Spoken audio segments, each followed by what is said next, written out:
Well, OK. Joining us now, co-authors of The Inside Story of Liz Truss and her astonishing rise to power, James Heale, diary editor at The Spectator, Harry Cole, of course, political editor at The Sun. Hi, guys. Morning. Who was the real Liz Truss? James, after you. Well, I think we were still trying to figure that out, even as we wrote it, and even talking to her colleagues who were voting for her at the time. I know one MP I spoke to said that he still didn't really know Liz Truss after 12 years serving alongside her in Parliament. I think she was someone who's very ambitious, very driven, but ultimately I think just in that top job, I think she was able to shift in various junior ministerial positions, but ultimately was found out in the Premiership.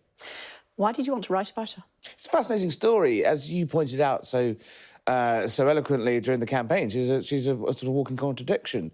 She's been on a remarkable political journey. It's very rare that you get someone who's been a member of two political parties who reaches the top of one of them. And she's also was just there for so long. This is the first month in 10 years that Liz Truss hasn't been in government. And she was there in the background, never quite reached the top tier, but then became the sort of firm favourite of the Tory grassroots. And at the time, we thought, you know, the public, the voters, deserved to know exactly what her backstory was. It turned out, actually, to be more of an obituary. 6 weeks. Yes. Actually, just over 6 weeks, if we're being fair, 44 days. Were you surprised?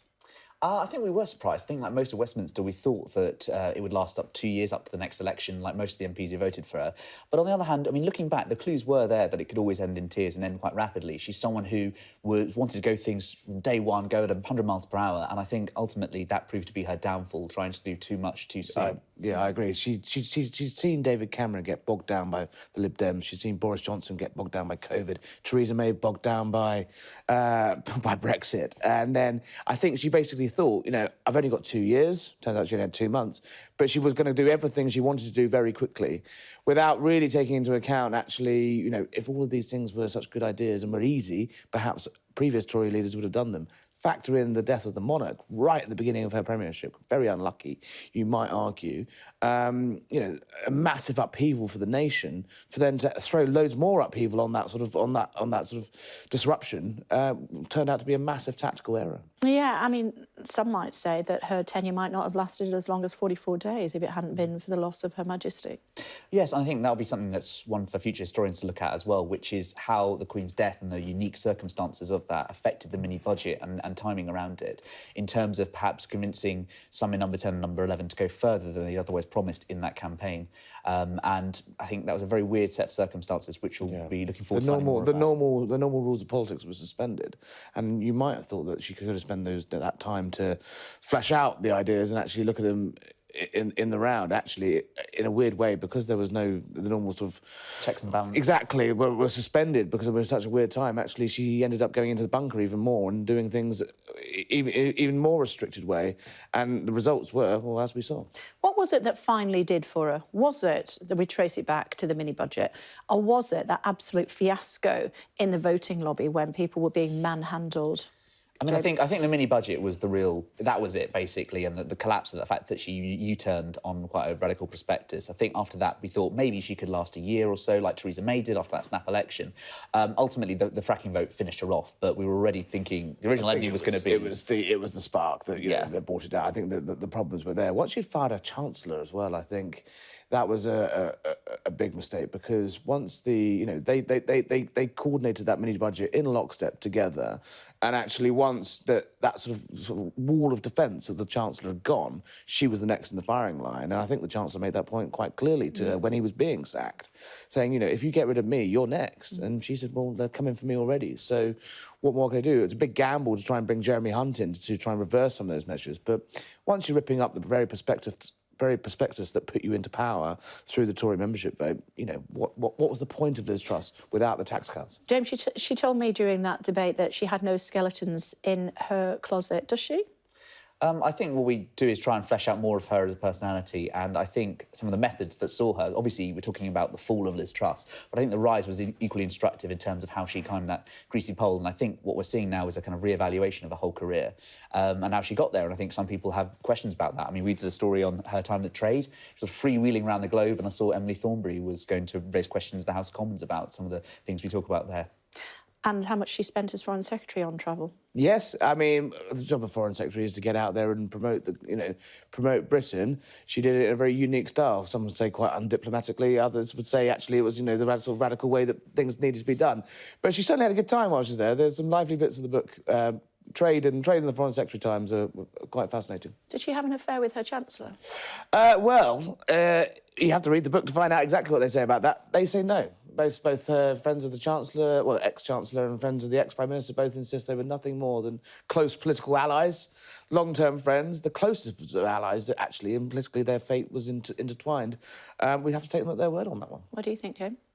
Well, I'd agree. I think it was just interesting. This is the whole unique personal psychodrama of the whole relationship, which is that they're very close. They lived in Greenwich together. They spent years plotting this.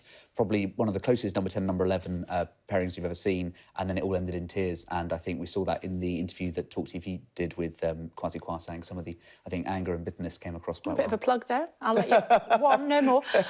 Tell me about your political pairing. This seems quite unusual to some, I guess. No, well, James and I worked together. I'm going to do one more plug at the Mail on Sunday a couple of years ago. There we go. And actually, we worked really well together on that, and it just felt very, instinctively. I knew, we both knew that this was too big a task to do it in a rapid timescale that we were going to do it for one person, and we'd worked very closely together. We have a unic set of skills. James is very good at forensic. How do you do it? Into archives. One chapter. Well, I started from the early life, and Harry started. I started at the end, and we sort of met in the middle. But no, James would build these vast sort of skeletons of chapters, and I'd fill them in with interviews and gossip and tidbits from over the years, and eventually, it's the world's biggest Google Doc. yeah, I am that soldier. Talk to me about Rishi Sunak. You're going to write about him? What do we need to know about him? Well, we did suggest that we should send the first copy of the book to Rishi for not to do in number 10 because it all ended so badly. I think, there's been a book already by Lord Ashcroft on it. So, I think after this one, we might want to do someone whose career is long finished, maybe George Canning, in light of the going rate of current Prime Ministers at 119 days. Writing about living Prime Ministers is we've learned our lesson on that. OK, putting your political hats on, if you would, rather than author hats, where are we with the Sunak regime, if you will? Well, they've done what they've promised to do, which is calm things down a bit, the sort of the manicness of the last... Is that because they're boring? Yeah, I think they are. They're, technocratic, stable government is what what they're offering. I wonder how long it will last. We both argue in the book, actually, that the Tory party by now is almost ungovernable. It's actually sort of 4 different parties, really, now in one. We're seeing this at the moment with a big row about housing and planning. You've got lots of younger MPs from the north saying, let's build. You've got Conservatives with Lib Dem facing seats in the south saying, no, let's be NIMBYs. And it's just not sustainable. I think, 12 years into a government, you have to wonder, really, whether anyone could keep it together, be it Liz Truss, Boris Johnson or Rishi Sunak. And I think the Rishi Sunak premiership in lots of its decisions is a reaction to the Liz Truss government. So we saw in the autumn statement last week, Jeremy Hunt was very keen to praise the OBR, the Bank of England, say they were a wonderful job they were doing because now market credibility is the core of this government, and that's because of the mini-budget. I said at the time when he got the job that he was a Trojan horse, Jeremy Hunt. Do you think he was?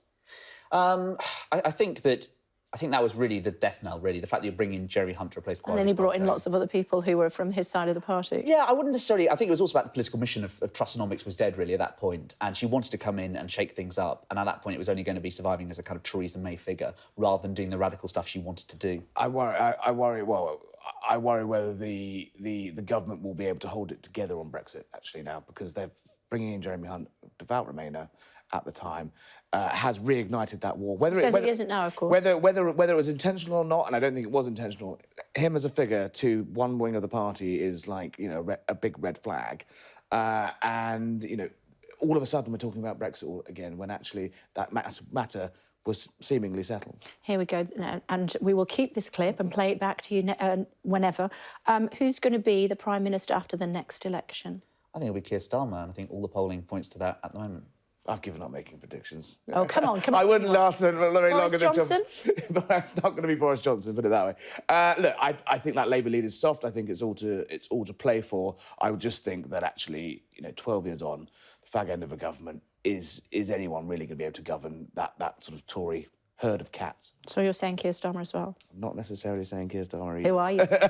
I don't know, but I think it's going to be close. It's going to be closer than people think. But at the moment, you'd have to have a small wager on. OK. Tell us the title of the book again. Out of the Blue. Yeah. I can't remember. We've changed the subtitle so many times. The inside story of the rise and dramatic. Astonishing rise to power. OK, it's good to see you both. Thank you very much indeed for joining us. Thanks a lot.